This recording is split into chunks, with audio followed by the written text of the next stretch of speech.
আমরা শুরু করি আর কি, হ্যাঁ? Yes, sir. Now we are 55 students join this class. We can continue. So thank you very much. You can see the screen. Yes, sir. We can see. So basically, last class we discussed about the adjustment of VAT current account and how you are going to provide the input. That's why today I'm going to show you one math that will help you to understand how you are going to execute in the exam hall. So that day I tried to find out, but unfortunately I can't. So today I take the opportunity so that you will understand what I'm trying to say. So let's talk about this math, that how we are going to adjust the balance of VAT account, what is lying in our account. For example, the question number 6, that XYZ Limited, you can see this one? Yes, sir. Okay. So XYZ Limited is a separate service provider and renders services that fall under the scope of service under section 99.20. The following information has been extracted from the monthly VAT return and the VAT register of XYZ Limited. In the month of April, May, June, July, August, September, October, November, there are 8 months information has been given. As per the information, total VAT payable in the month of April is 80 lakhs, May 60 lakhs, June 95 lakhs, July 90 lakhs, August 85 lakhs, September 95 lakhs, October 75 lakhs, and November 85 lakhs. Input tax credit is 50 lakh, 40 lakh, 55 lakh, 75 lakh, 30 lakh, 75 lakh, 35 lakh, 55 lakh respectively. Total increasing adjustment, that means the VDS which has been deducted at source. As I mentioned earlier, that if any VDS has been deducted at source, that should be deposited. Recording stopped. So recording stopped. Who Recording is in progress.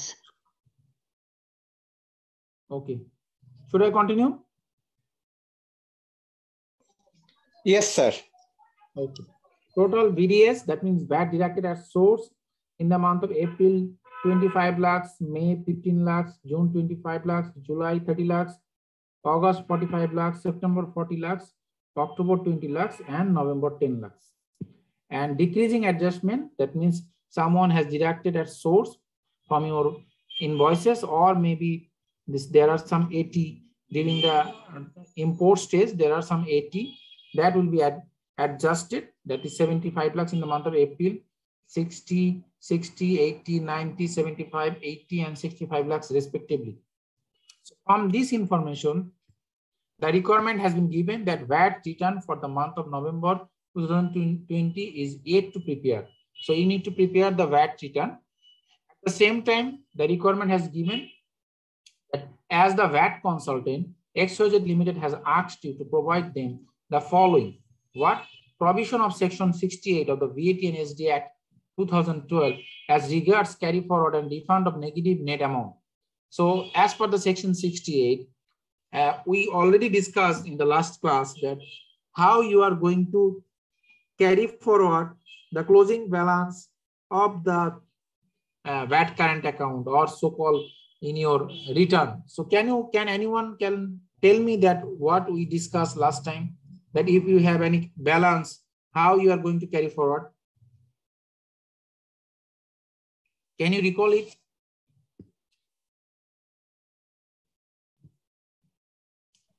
Last class আমরা যেটা পড়েছিলাম, can you recall anyone?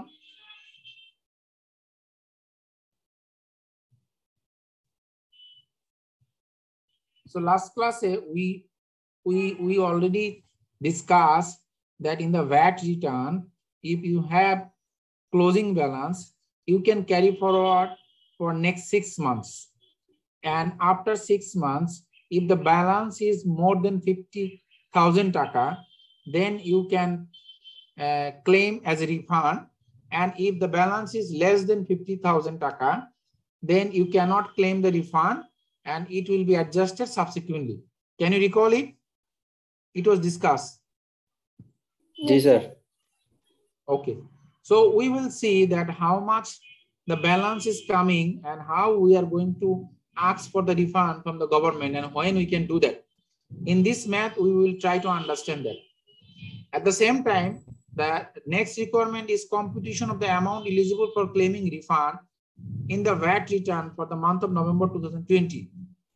That means we need to prepare the carry forward negative balance, how we are going to show it, how we are going to adjust it. At the same time, how we are going to ask the refund and how much refund will be asked in the month of November, that we need to find out. And last one, computation of the amount to be deposited in the government treasury for the month of November and justification thereof. The last requirement is that how much money we need to deposit in the month of November to the government treasury. There are three requirements. So again, we can see the math again. লেকচারটা ইংরেজির পাশাপাশি বাংলা দিলে ভালো হয় আর একটু। Sorry? লেকচারটা যদি ইংলিশের পাশাপাশি বাংলাটা বলেন তাহলে বুঝতে আর একটু ইজি হচ্ছে। আইসিবি থেকে বলে দিয়েছে আমাদেরকে we should speak in English, and because of all the classes and all the exam and also everything will be conducted in English. So in such a way you can enhance our listening power. At the same time, it will help you to speak and also write. This is the instruction I got from ICB. Yes, sir. So কোনোদিন না কোনোদিন তো আপনাকে এটা করতেই হবে এবং communication স্কিলটা ইজ ভেরি ইম্পর্টেন্ট, কারণ আপনাকে তো এটা আন্ডারস্ট্যান্ডেবল হতে হবে। অন্যান্য টিচাররা কি করে স্যার? কোনটা মানে সবাই বাংলাই বলে স্যার। সবাই বাংলায় বলেন। আমাকে আজকে স্যার এটা মেবি রিসেন্ট ইনস্ট্রাকশন আসছে এই জন্য হয়তো। জি স্যার। আজকে আমাকে অ্যাপ্লিকেশন লেভেলের কি পাঠিয়েছে দিয়ে বলে দিয়েছে স্ট্রিক্টলি যে না you should speak in English আর কি, মানে আমাকে না সবাইকে দিয়েছে আর কি। আচ্ছা স্যার, সেক্ষেত্রে আমরা স্টুডেন্টরা তো চাই যেন একটু বাংলা বলেন, তো সেক্ষেত্রে আমরা কি করতে পারি, কার কাছে বলতে পারি সেটা বলেন, তাহলে আমরা ওটা বলতে পারবো। আপনাদেরকে তো আসলে এটার সাথে ইউজড হইতে হবে আর কি। হ্যাঁ, আপনাদের তো এটা দরকার আর কি। হ্যাঁ, যদি আপনি না করেন তাহলে কিভাবে হবে আর কি। ঠিক আছে, হ্যাঁ। এই দেখেন আইসিসি কি বলেছে দেখেন, classes must be conducted in English and student must only be allowed to speak in English. Please note that since our exam will be taken in English, the class must be conducted in English language and the student must only be allowed to speak in English. Please also note that for any benefit of the student, the video recording of the classes will be shared with the students through ICB website. Okay, no issue. I will try to hybrid it for your benefit, but I will try to speak as much as possible in English. So আমরা যদি এই ম্যাথটা দেখি, আমাদেরকে এখানে বলা হয়েছে যে আমাদের 8 মাসের এখানে একটা দেওয়া হয়েছে টোটাল ইনফরমেশন যে আমার টোটাল ভ্যাট পেয়েবল কত, এই মাসে রেভিনিউর উপর ভ্যাট পেয়েবল কত, আমি ইনপুট ট্যাক্স ক্রেডিট কত নিয়েছি, আমার ইনক্রিজিং অ্যাডজাস্টমেন্ট কত এবং ডিক্রিজিং অ্যাডজাস্টমেন্ট কত, করে আমাকে একটা ভ্যাট রিটার্ন তৈরি করতে হবে। এখানে 3টা রিকোয়ারমেন্ট দেওয়া হয়েছে। একটা রিকোয়ারমেন্ট হচ্ছে যে আমি কত টাকা ক্যারি ফরওয়ার্ড আমার থাকবে নেগেটিভ ব্যালেন্স, সেটা আমাকে বের করতে হবে। দ্বিতীয় রিকোয়ারমেন্টে বলা হয়েছে যে আমি কত টাকা আমি ক্লেম করব ভ্যাট রিফান্ড হিসেবে নভেম্বর মাসে, সেটা বের করতে বলা হয়েছে। থার্ড বলা হয়েছে যে আমাকে কত টাকা গভর্নমেন্ট ট্রেজারিতে ডিপোজিট করতে হবে in the month of November আর কি। These are the 3 requirement. এখন বুঝতে পেরেছেন? Clear, sir. Now we are going to map, then you will understand more. If you have any question, I will explain it again. Okay. So this is the working, the VAT payable. So on the revenue, আপনারা দেখেছেন revenue উপরে VAT payable ছিল কত, 80 লাখ টাকা। আমার input tax credit ছিল 50 লাখ টাকা। Increasing adjustment 25 lakh টাকা আর ডিক্রিজিং অ্যাডজাস্টমেন্ট ওয়াজ 7। স্যার এটা কি একটু বড় করা যায় sir?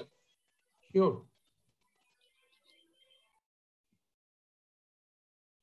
Is it okay now? G sir, okay.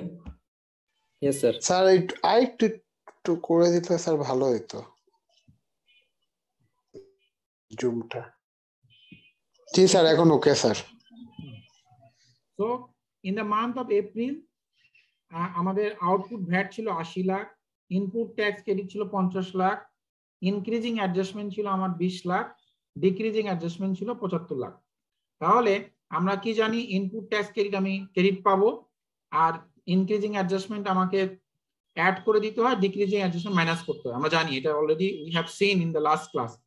So এই সবগুলোকে যদি আমরা মার্চ করি তাহলে 20 লাখ টাকা আমার পেয়েবল আসে, নেট ভ্যাট পেয়েবল। পেয়েবল বলতে আমি রিসিভেবল, গভর্নমেন্টের কাছে আমি পাই, কারণ এইটা আমার, this is my output VAT, this is my increasing adjustment. তাহলে এই দুটো যোগ করলে কত হয়? 1,05,00,000। আর আমার ইনপুট ট্যাক্স ক্রেডিট হচ্ছে 50 লাখ টাকা, আর ডিক্রিজিং অ্যাডজাস্টমেন্ট হলো 75 লাখ টাকা। তাহলে আমার হচ্ছে 1,25,00,000। তাহলে আমি গভর্নমেন্টের কাছে পাই 1,25,00,000, আর আমার কাছে গভর্নমেন্ট পায় হচ্ছে 1,05,00,000। তাহলে এই দুটো মাইনাস করলে 20 লাখ টাকা আসে। এটা কি বুঝতে পেরেছেন? এইটুকু ক্লিয়ার? সবাই এইটুকু ক্লিয়ার? জি স্যার। রিপিট করবেন স্যার?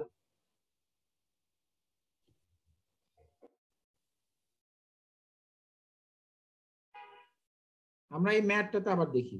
এই ম্যাথে কি বলা হয়েছে, যে VAT payable in the month of April is 80 lakh. তার মানে this is your output VAT. হ্যাঁ, এটা হচ্ছে আপনার ইনপুট ভ্যাট ক্রেডিট। তাহলে আমার 80 lakh output VAT minus input tax credit হচ্ছে 50 লাখ। তাহলে আমার নেট পেয়েবল আসলে 30 লাখ। এরপরে ইনক্রিজিং অ্যাডজাস্টমেন্ট, মানে আপনি অ্যাডসোর্সে ভ্যাট ডিডাক্ট করে রাখছেন, সেটা আপনাকে জমা দিতে হবে, সেটা হচ্ছে 25 লাখ। তাহলে 30 লাখ থেকে 25 লাখ আমি যদি যোগ করি তাহলে কত হলো? 30 এর সাথে 25 যোগ করলে 55 লাখ। ঠিক আছে। এরপরে ডিক্রিজিং অ্যাডজাস্টমেন্ট, মানে আমার কাছ থেকে ভ্যাট কেটে রাখছে, যে বিডিএস সার্টিফিকেট আছে, সেটা আমাকে অ্যাডজাস্ট করতে হবে, সেটা হচ্ছিল 75 লাখ। তাহলে আমি, আমার কাছে গভর্নমেন্ট পায় 55 লাখ, আমি গভর্নমেন্টের কাছে পাই 75 লাখ। তাহলে 55 থেকে 75 বাদ দিলে 20 লাখ টাকা উল্টো আমি গভর্নমেন্টের কাছে পাই। বুঝতে পেরেছেন? জি স্যার। জি স্যার, বুঝতে পারছি। এই একইভাবে প্রত্যেকটা মাসে এইভাবে আসবে আর কি। হ্যাঁ,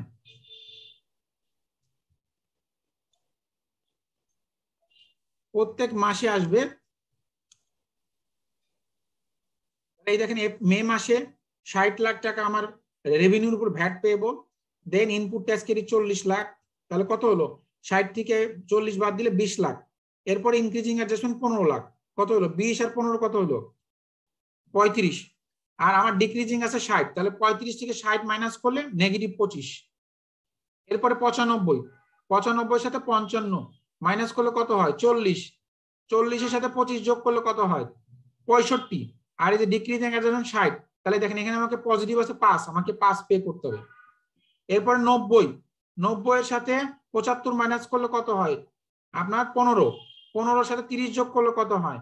15 এর সাথে 30 যোগ করলে 45। আর আমার আছে হলো, আমি ডিক্রিজিং 80। তাহলে 45 থেকে 80 বাদ দিলে 35 নেগেটিভ। এরপরে 85, 85 থেকে 30 মাইনাস করলে 55। 55 এর সাথে 45 যোগ করলে 100 হয়। 100 থেকে 90 বাদ দিলে এই যে 10। 95, 95 থেকে 75 বাদ দিলে 20 হয়। 20 এর সাথে 40 যোগ করলে 60 হয়। 60 থেকে 75 বাদ দিলে -15।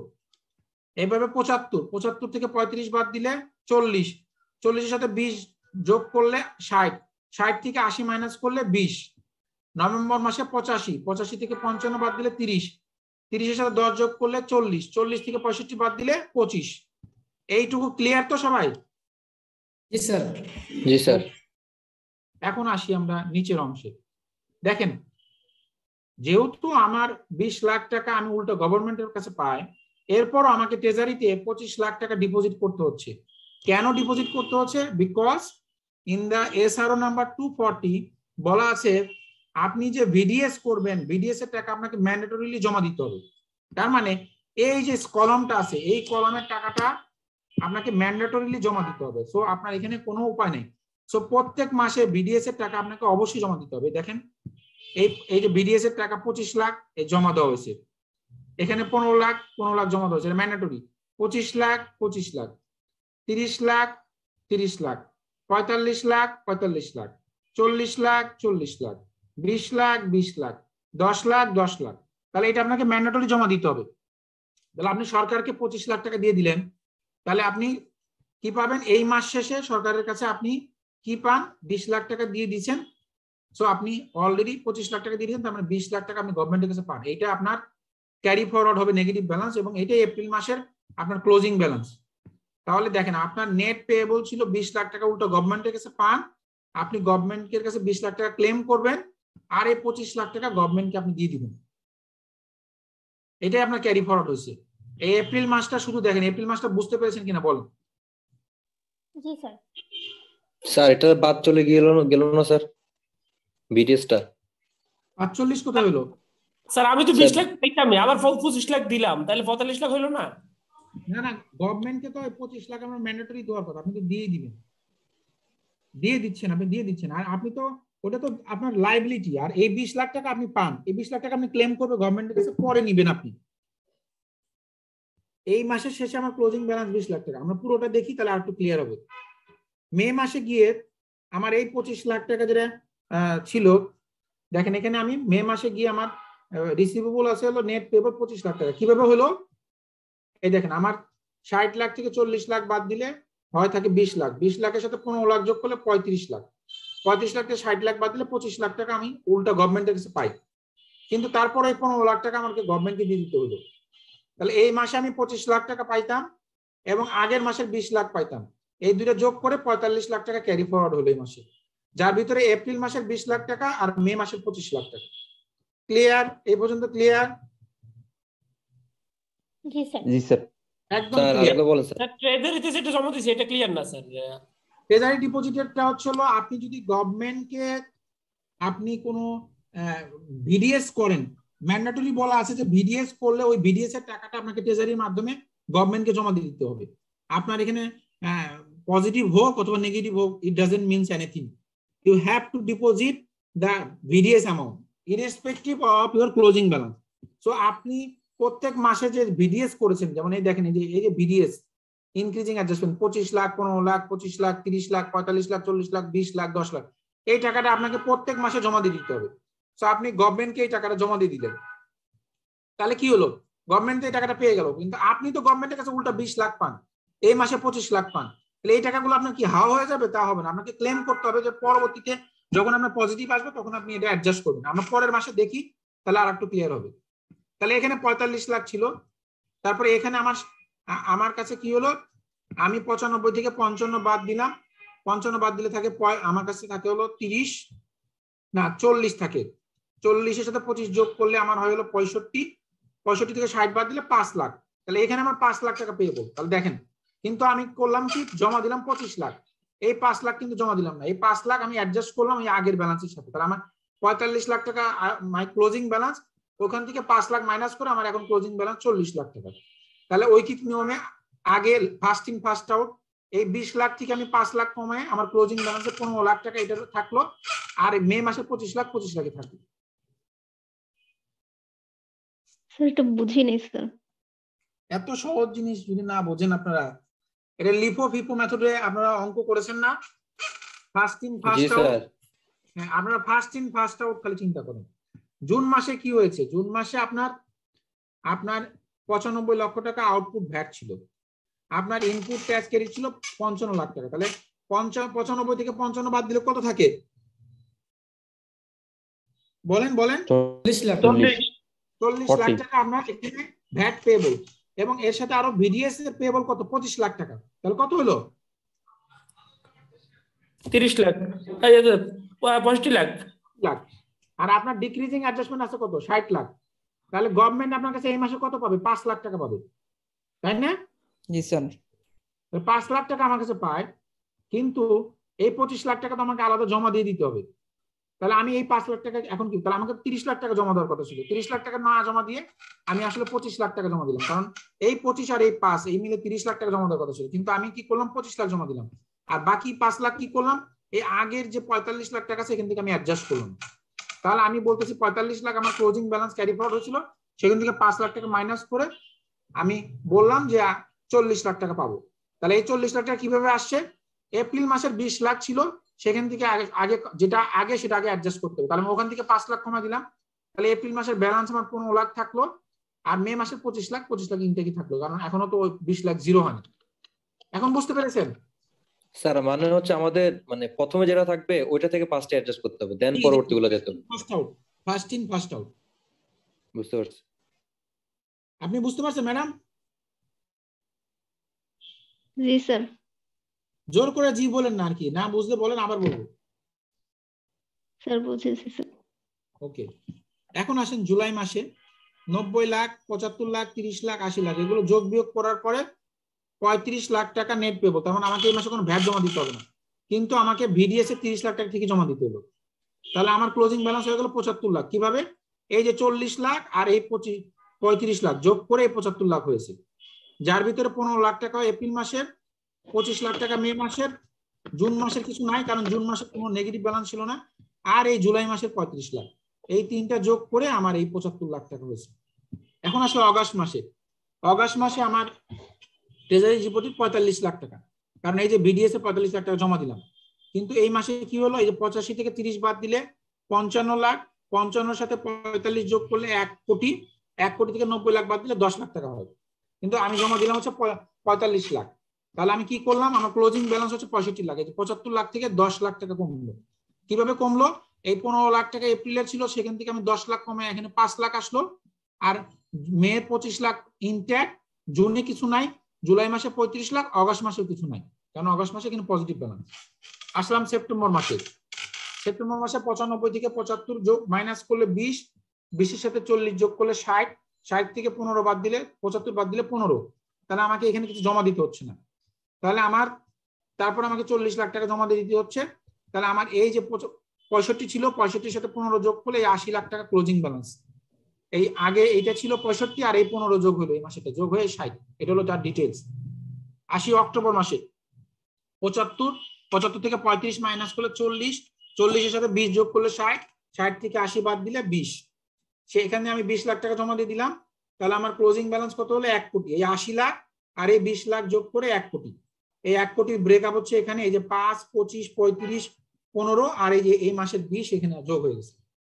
এখন আসলে নভেম্বর মাস, নভেম্বর মাসের এসে কি হলো, 85 থেকে 55 যোগ বাদ দিলে 30, 30 এর সাথে 10 যোগ করলে 40, 40 থেকে 65 বাদ দিলে 25, কিন্তু আমাকে ট্রেজারি ডিপোজিট 10 লাখ করতে হলো। তাহলে আমার এখানে ক্লোজিং ব্যালেন্স হয়ে গেল 1 কোটি 20 লাখ। এই 1 কোটি 20 লাখ এর ভিতরে কি দেখেন, রিফান্ড ক্লেম এপ্রিল মাসেরটা আর নাই, এপ্রিল মাসেরটা রিফান্ড হিসেবে ক্লেম হয়েছে, আর বাকি ব্যালেন্স গুলো আমি 1 কোটি 20 লাখ, 25 আর 35 কত হলো, 50, 40, 60, 60 আর 15 হলো 75, 75 আর হলো এখানে 45, এই হলো 1 কোটি 20 লাখ টাকা আমি রিফান্ড, আমার এখনো ক্লোজিং ব্যালেন্স রয়ে গেছে। আর আমি 5 লাখ টাকা রিফান্ড ক্লেম করছি। রিফান্ড ক্লেম করার নিয়ম কি, যে 6 মাসের মধ্যে যদি টাকাটা অ্যাডজাস্ট না হয় এবং ব্যালেন্স যদি 50,000 টাকার বেশি থাকে, তাহলে আমি রিফান্ড ক্লেম করতে পারবো। তাহলে দেখেন এপ্রিল মাসে আমার 20 লাখ টাকা রিফান্ড ছিল, ক্যারি ফরওয়ার্ড ছিল। তাহলে এই যে May, June, July, August, September, October, 1, 2, 3, 4, 5, 6, 6 মাসের ভিতরে এই 20 লাখ টাকা আমি অ্যাডজাস্ট করতে পারিনি, এখনো 5 লাখ টাকা রয়ে গেছে। এই জন্য আমি এই মাসে এসে এই 5 লাখ টাকা রিফান্ড ক্লেম করলাম। ডিসেম্বর মাসে এসে আমি কি করব, এই 25 লাখ টাকা রিফান্ড ক্লেম করব যদি অ্যাডজাস্ট না হয়। তারপরে জানুয়ারি মাসে এসে আমি আর ক্লেম করতে পারবো না, ফেব্রুয়ারি মাসে এসে আমি 35 লাখ ক্লেম করবো। এইভাবে কনজিকিউটিভলি হইতে থাকবে যদি অ্যাডজাস্ট না হয়। আপনারা কি বুঝতে পেরেছেন? জি স্যার। সো এখানে 3টা কোশ্চেন ছিল, 3টা কোশ্চেনের আনসার। একটা হলো আমি রিফান্ড নভেম্বর মাসে কত ক্লেম করব, রিফান্ড ক্লেম করব 5 লাখ টাকা। দ্বিতীয় কোশ্চেন ছিল নভেম্বর মাসে ট্রেজারি ডিপোজিট কত হবে, হবে হচ্ছে 10 লাখ টাকা। আর ফার্স্ট কোশ্চেন হচ্ছিল আমার, ফার্স্ট কোশ্চেনটা কি ছিল একটু দেখে নিই।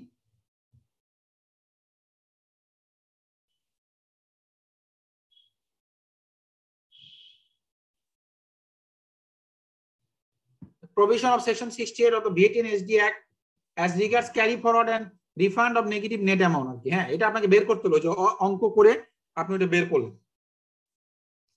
So these are the requirement, this is a very good example, এবং এখানে থিওরিটিক্যাল বিষয়গুলো আলোচনা করা হয়েছে। এখানে কি বলতেছে, যে এখানে বলতেছি যে জাস্ট এগুলো খালি আমি এগুলো দরকার নাই, এগুলো আমি আপনারা পড়ে নিন, আমি আপনাদেরকে দিয়ে দিব। এখানে কি বলছে, answer to the question number 6A, provision of section 68 of the VAT and SD Act as regard carry forward and refund of negative net amount as per section 68 of the VAT and SD Act, following provision shall be compiled and for the carry forward of negative refund negative amount, the excess amount shall be carried forward and deducted from the following 6 tax period. আমার যদি কোনো access amount থেকে থাকে সেটা আমাকে deduct করতে হবে over the 6 tax, মানে 6 মাসের মধ্যে আমাকে চেষ্টা করতে হবে এটাকে ডিডাক্ট করার জন্য। The remaining amount shall be refund as per section 68. যদি 6 মাসের মধ্যে এটা ডিডাক্ট না হয় তাহলে আমাকে refund, we need to claim for the refund. The amount of tax payable shall be determined following section 45 without adjustment allowed under section 68. মানে আমি কত টাকা আমার ট্যাক্স পেবল হবে সেটা ডিটারমাইন হবে as per section 65 অনুযায়ী বলা আছে। If SSC tax is positive, আমার যদি ট্যাক্স লায়াবিলিটি পজিটিভ আসে, decreasing adjustment shall be made by carry forward amount so as to reducing the payable amount is nil. ওই যে দেখেন আমার কি করলাম, যে যদি আমার যদি কোনো পজিটিভ আসে, ওই যে 5 লাখ টাকা পজিটিভ আসলো, 10 লাখ টাকা পজিটিভ আসলো, সেটা আমি ডিক্রিজিং অ্যামাউন্টের সাথে অ্যাডজাস্ট করেছি, অ্যাডজাস্ট করে আমি ক্যারি ফরওয়ার্ড ব্যালেন্সটাকে কমাই দিছি। এটাই বলতেছে যে if SSC assess the tax positive, যদি ট্যাক্সটা পজিটিভ আসে, decreasing adjustment shall be made, decreasing adjustment করতে হবে by carry forward amount, carry forward amount-এর সাথে এটাকে অ্যাডজাস্ট করতে হবে so that reducing the payable to nil, যাতে আমার পেয়েবলটা যেন জিরো হয়ে যায়। তাহলে আমরা দেখেন আমরা আস্তে আস্তে কিন্তু পেয়েবলটাকে জিরো করেছি। Unadjusted amount shall be carried forward until it become nil up to 6 tax period. 6 মাস পর্যন্ত আমাকে চেষ্টা করতে হবে যে এই unadjusted amountটা যেন ক্যারি ফরওয়ার্ড করে আমি নীল করতে পারলাম তো পারলাম, না পারলে আমি কি করব, আমি 6 মাস পরে রিফান্ড ক্লেম করব। After the 6 tax period if such balance does not exceed taka 50,000, যদি 50,000 টাকা এক্সিড না করে, it shall be carry forward until the it is nil or in other case unadjusted balance shall be refunded within 3 months from the date of receiving the application. যদি না হয় আপনি একটা application করবেন, আপনাকে টাকাটা রিফান্ড করে দিবে আর কি 3 মাসের মধ্যে। আর একটা সেকেন্ড কোশ্চেনে ছিল যে আপনি কত টাকা এলিজিবল ফর ক্লেম রিফান্ড, এখানে বলেছে দেখেন from the working below টাকা 5 লাখ টাকা is eligible for claim refund in the VAT return for the month of November 2020. Sir রিফান্ডটা আরেকটু বোঝাবেন স্যার, রিফান্ডটা কিভাবে আসলো? রিফান্ড কোনটা? রিফান্ড, জি স্যার। রিফান্ডটা এখানে কি বলেছে দেখেন, আইনে বলে দিয়েছে যে আপনি কোন স্যার ম্যাথের ভিতরে স্যার রিফান্ডটা একটু বোঝাবেন। ম্যাথে কি বলেছে যে আপনি আপনার যদি কোনো ক্যারি ফরওয়ার্ড অ্যামাউন্ট থাকে, সেই ক্যারি ফরওয়ার্ড অ্যামাউন্ট আপনি চেষ্টা করবেন 6 মাস পর্যন্ত ক্যারি ফরওয়ার্ড করতে। 6 মাসের মধ্যে যদি এটা অ্যাডজাস্ট না হয়, তারপর আপনি 7ম মাসে গিয়ে রিফান্ড ক্লেম করবেন।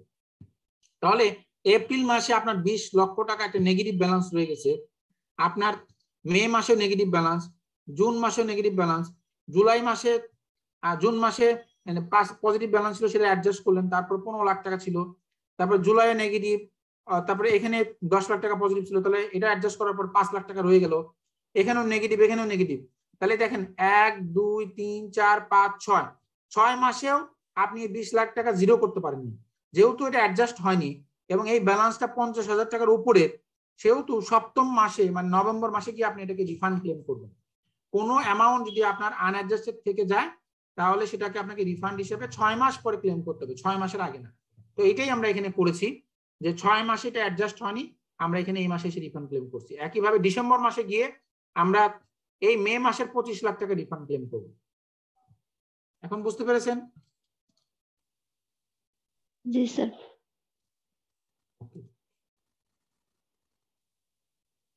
এখানে আরেকটা কোশ্চেন ছিল, সেটা আমরা দেখে যাই।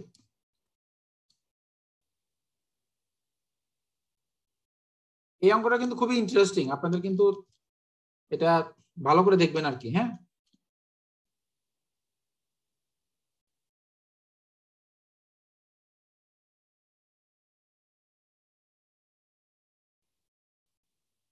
তো এখানে কি বললো, সি নাম্বারের কোশ্চেনের আনসার কি, computation of the amount to be deposited in the government treasury for the month of November and justification thereof. From the working above, টাকা 10 lakh টাকা is required to be deposited in the government treasury on account of VAT deducted at source for the month of November 2020. Despite there is a difference of opinion as to whether BDS should be adjusted against the negative net amount or BDS should be compulsorily deposited to the government exchequer through treasury channel, VAT authority focuses on the provision of the withholding VAT deduction and collection rules 2020.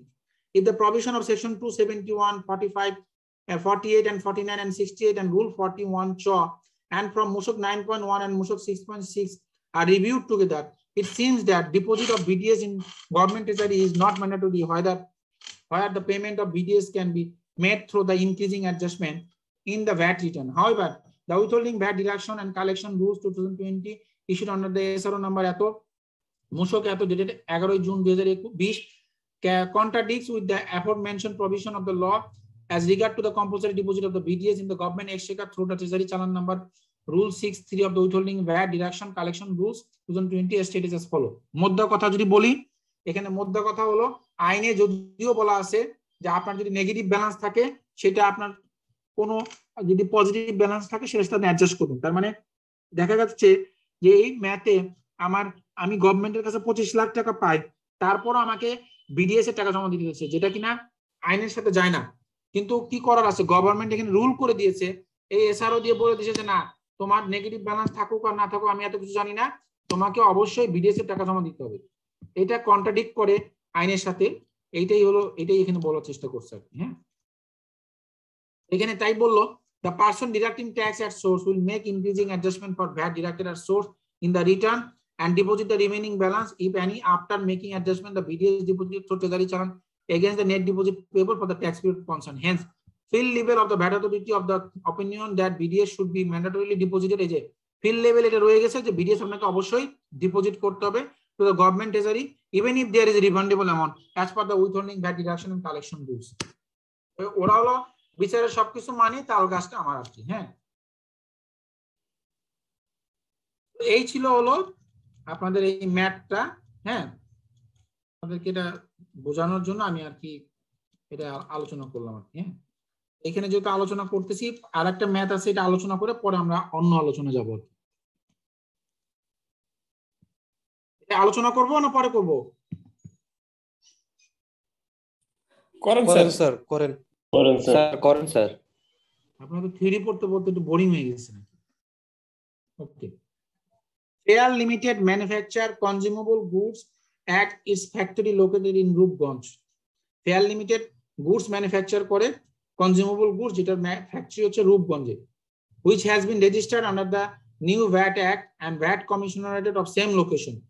সে ওই একই লোকেশনের VAT কমিশনারের আন্ডারে সে register. Fair Limited sell its goods to its distributor at a price of টাকা 200 per unit excluding VAT through a distribution agreement. Fair Limited কি করে, তার ডিস্ট্রিবিউটরের কাছে product sell করে 200 টাকা করে পার ইউনিট, যার ভিতরে ভ্যাট ইনক্লুডেড না, ভ্যাট বাদ দিয়ে।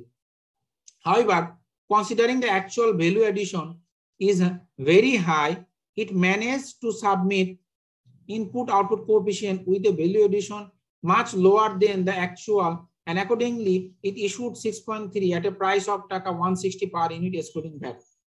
দেখেন ও কি করেছে, ও গভর্নমেন্টের কাছে 6.3 সাবমিট করেছে এবং সেখানে বলছে আমার প্রোডাক্টের ভ্যালু হচ্ছে হলো 140 টাকা, কিন্তু ও ডিস্ট্রিবিউটর হচ্ছে তার রিলেটেড পার্টি, তার কাছে সেল করে 200 টাকা। দেখেন তাহলে এখানে ফাঁকি দিচ্ছে।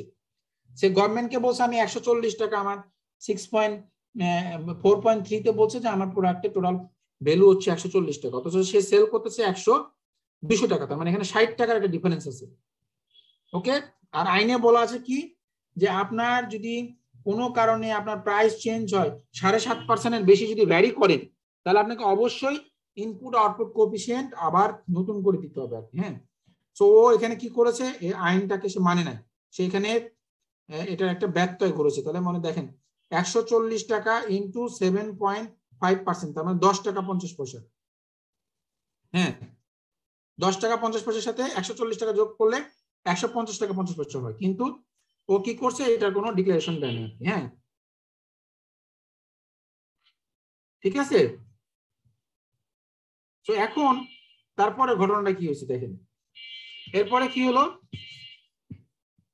Letter on during assessment stage আপন মার্কেট সার্ভে, যখন আপনার অ্যাসেসমেন্ট হয়, ভ্যাট অথরিটি খুঁজে পেল, it was identified that similar goods under the same circumstances were sold to an independent third party at taka 2,10,000 per unit.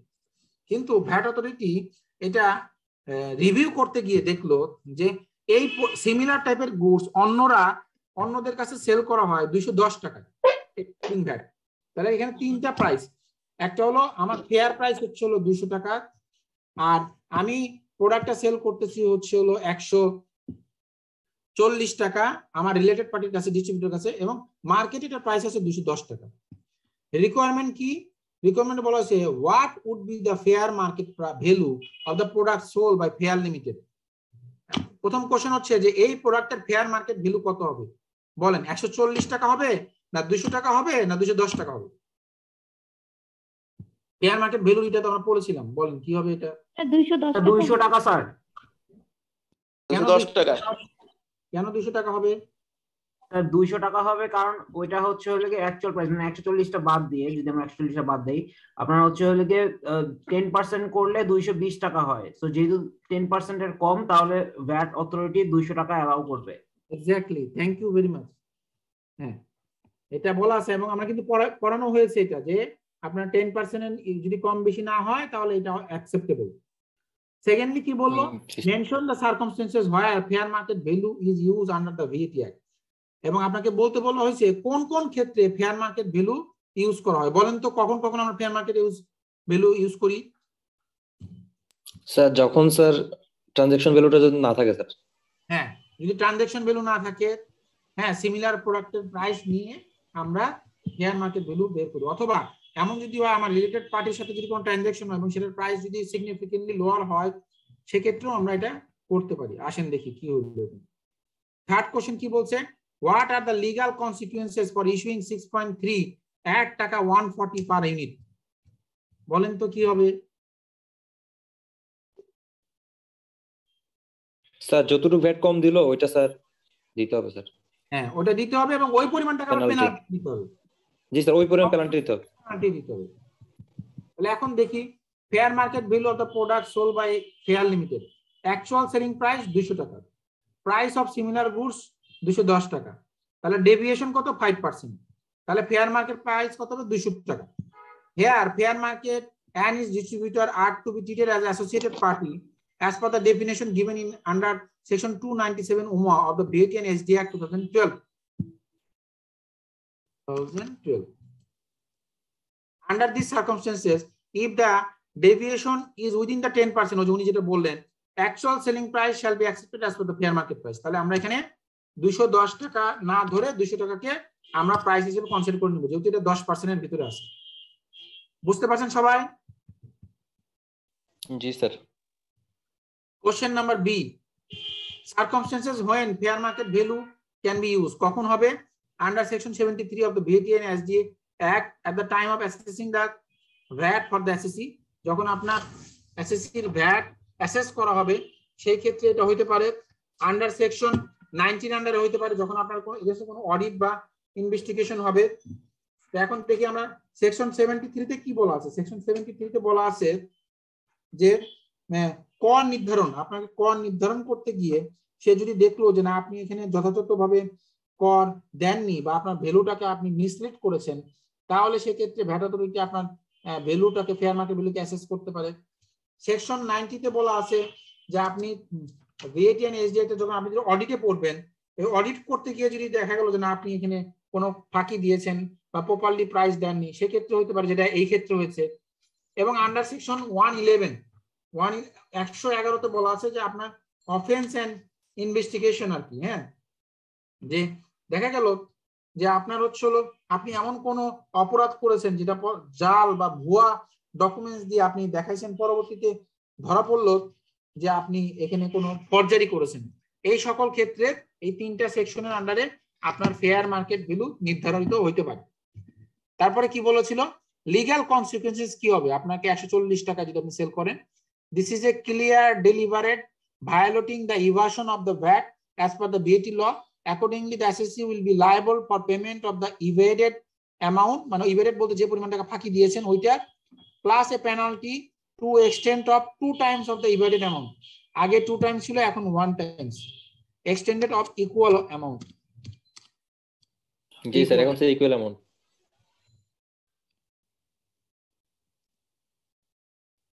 Okay, clear? G sir. Okay, next. আপনারা সবাই বুঝতেছেন তো? একটু সবাই একটু আমাকে রেসপন্স জি করেন। স্যার। It's very interesting আর কি। Number 3, after qualifying as a chartered accountant, you have been participating, you have been practicing in an accounting firm known as an expert in VAT advisors. In the month of July 2020, your manager asked you to review the following issues. Walt Limited entered into a supply arrangement with Hope Hospital for supply of 10 air condition at the rate of taka 1 lakh each. As per the contract, Hope Hospital will be required to pay taka 2 lakh to Walt Limited if the contract is cancelled. কি বললো? World limited একটা supply agreement করেছে কার সাথে? Hope হসপিটালের সাথে, কারণ সে 10টা air condition supply করবে। কে করবে? World limited. কাকে করবে? হোপ হসপিটালকে করবে। কতগুলো করবে? 10টা এয়ার কন্ডিশন, এক একটার দাম কত? 1 লক্ষ টাকা করে। অ্যাজ পার দ্য কন্ট্রাক্ট বলা আছে Hope Hospital will be required to pay taka 2 lakh taka to World Limited if the contract is cancel.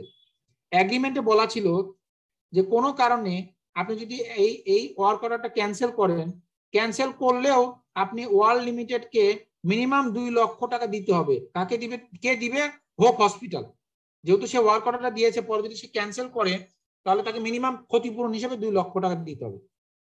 Due to COVID-19, hope hospital was close for 2 months and they decided to cancel the contract. এই কারণে তারা কন্ট্রাক্টটা cancel করে দিয়েছে। তাহলে এখন তাকে 2 লক্ষ টাকা দিতে হবে। They had to pay টাকা 2 lakh to World Limited as per the contract. Does World Limited need to pay any VAT on টাকা 2 lakh although there has not been pay any supply that took place? Question করা হলো যে world limited কে কি কোনো VAT pay করতে হবে কিনা, কারণ এখানে তো কোনো সাপ্লাই হয়নি, এখনো এখানে তো কোনো সাপ্লাই হয়নি। তাহলে বলেন তো এটা কি হতে স্যার পারে? হবে স্যার, 2 লাখ টাকার উপর ভ্যাট পে করতে হবে স্যার। জি কেন স্যার। করতে হবে?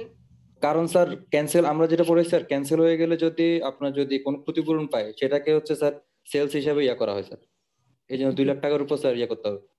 থ্যাংক ইউ, আপনি মনে রাখছেন এর জন্য ধন্যবাদ।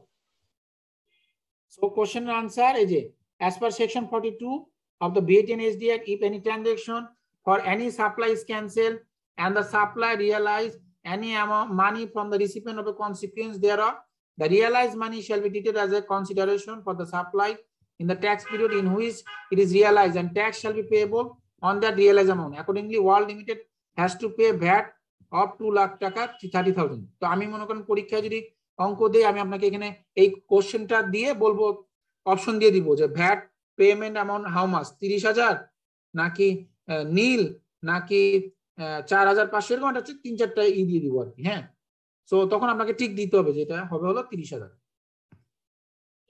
আপনাদের যদি এমসিকিউ টাইপের থাকবে। Second question, World Limited has been registered under the VAT and SD Act 2012. It has a license agreement with world renowned air condition manufacturing GREE for using their technology know-how to manufacture air condition under its own brand name World. কি বললো? World limited একটা registered ভ্যাটের আন্ডারে এবং সে একটা licence agreement করেছে world renowned air condition company Gree, চায়নাতে অবস্থিত, যে তাদের টেকনিক্যাল নো-হাউ দিয়ে সে এয়ার কন্ডিশন তার ব্র্যান্ড ওয়ার্ল্ড লিমিটেড নামে সে এটা ম্যানুফ্যাকচারিং করে বাজারে ছাড়বে। For using the technical no-how of Gree, এই যে গ্রির টেকনিক্যাল নো-হাউটা সে ইউজ করবে, ওয়ার্ল্ড লিমিটেড রেমিটেড টাকা 30 লাখ টাকা as royalty in the month of July 2020। এই টেকনিক্যাল নো-হাউর জন্য গ্রিকে 30 লক্ষ টাকা পরিশোধ করতে হবে। কে করবে? ওয়ার্ল্ড লিমিটেড করবে।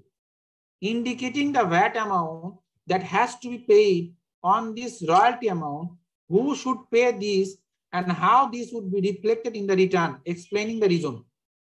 তাহলে কি বলা হলো?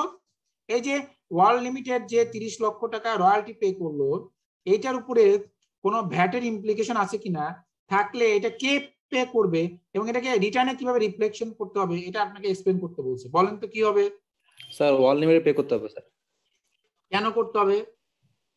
কারণ স্যার আমি যদি কোনো সার্ভিস যদি স্যার ইম্পোর্ট করি সেক্ষেত্রে যে সার্ভিস ইম্পোর্ট করলো তাকে হচ্ছে ভ্যাট পে করতে হয়। ওকে, থ্যাংক ইউ ভেরি মাচ। এটা একটা পার্ট। আর এটা কিভাবে রিফ্লেকশন আসবে অ্যাকাউন্টসে?